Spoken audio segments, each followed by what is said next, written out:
এখানে আমরা 100 গ্রাম pigment paste নিয়েছি। এখন একটা ফ্লোরোসেন্ট পিঙ্ক কালার বানাবো।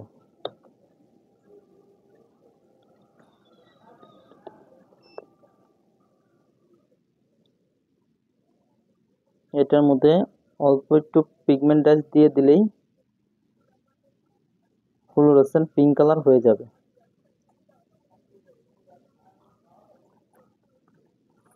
আমরা 2 গ্রাম দিলাম। দেখেন এখন লাড়া দিলেই এটা ফ্লোরোসেন্ট পিঙ্ক কালার হয়ে গেল।